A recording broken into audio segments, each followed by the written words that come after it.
বলেন তো আমার মতো কে কে আছেন যার মুরগির মাংস অনেক পছন্দ। আসসালামু আলাইকুম, কি অবস্থা সবার, কেমন আছেন সবাই? আশা করি সবাই খুব ভালো আছেন। আল্লাহর রহমতে আমিও অনেক ভালো আছি। অনেক দিন পরে কিন্তু চলে আসলাম আপনাদের সাথে মুরগির রেসিপি শেয়ার করার জন্য।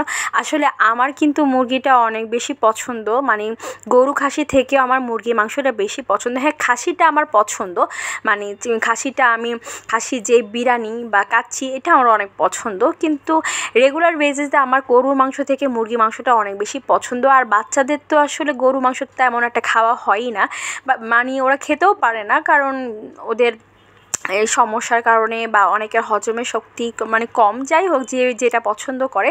তা আমার বাচ্চারা কিন্তু গরু মাংস তেমন একটা খায় না, খুবই কম খায়। আমার মেয়ে তো খায়ই না, ছেলে খেলেও হয়তো বা এক পিস কোনো রকম খায়, বা তারপরেও খুবই খাওয়া কম হয়। কিন্তু মুরগির মাংসটা আমার বাসায় সবারই অনেক বেশি পছন্দ। আর আমি কিন্তু অলওয়েজ টাইমে মানে ফার্মের মুরগি রান্না করার সময় কিন্তু হালকা একটু ভেজে নিই, মানে একদম যে ভেজে ভেজে রান্না করি তা না, জাস্ট হালকা একটু ফ্রাই করে নিই। তো আমি কিন্তু কড়াইতে প্রথমেই দিয়ে দিলাম কিছুটা গোটা মশলা, তারপরে দিয়ে দিলাম বেশ খানিকটা পেঁয়াজ। তো পেঁয়াজ দেওয়ার পরে কিন্তু আমি এখন তেল দিয়ে দিব। অনেকেই আছেন মানে মুরগি মাংস রান্না করতে গেলে তেল কিছুটা কম দেয়, আমি মোটামুটি দিই, অনেক বেশি তেল দেই বা অনেক কম তেল দেওয়া হয় এমন কিছু না, মোটামুটি একটা তেল দিয়ে থাকি। তো যাই হোক, আমি মানে পেঁয়াজটা মোটামুটি ভাজা করে ফেলেছি, অনেক বেশি ভাজি না, জাস্ট কোনো রকম একটু যে পেঁয়াজের কালারটা একটু চেঞ্জ হয়েছে এরকম আর কি। তো তারপরে দিয়ে দিলাম 1 চামচ আদা, 1 চামচ রসুন বাটা।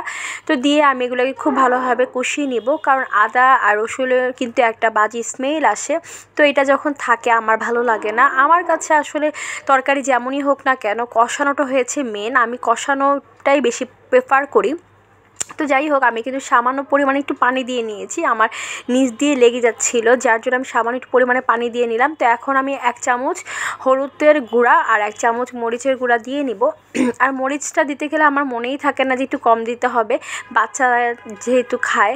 তো যাই হোক, আমি তারপরে দিয়ে ফেলি। আর এখানে আমি কিছুটা মাংসের মশলা দিয়েছি। তারপর আসলে মানে অ্যাভারেজে কিন্তু আমরা ঝাল অনেক কম খাই, কিন্তু তারপরও আমার ছেলে একদমই ঝাল খেতে পারে না, মানে তার জন্য তো শুধুমাত্র আমি জাস্ট মাংসের পিস নেওয়া হয় আর ডাল দিয়েই সে মানে ভাত খেয়ে ফেলে, এমন একটা অবস্থা। তো যাই হোক, আমার কিন্তু কষানো খুব ভালোভাবে হয়ে গিয়েছে। তো তারপর আমি দিয়ে দিলাম আমার যে মাংসগুলোকে আমি কিছুটা ভেজে রেখেছিলাম, ওইখানে কিন্তু প্রচুর পরিমাণে পানি উঠে গিয়েছিল। তো আমি সব কিছু মানে একসাথে দিয়ে আমি অনেক ভালোভাবে কষিয়ে নিব। তো আমি এগুলোকে ঢেকে ঢেকে খুব ভালোভাবে কষিয়ে নিয়েছি।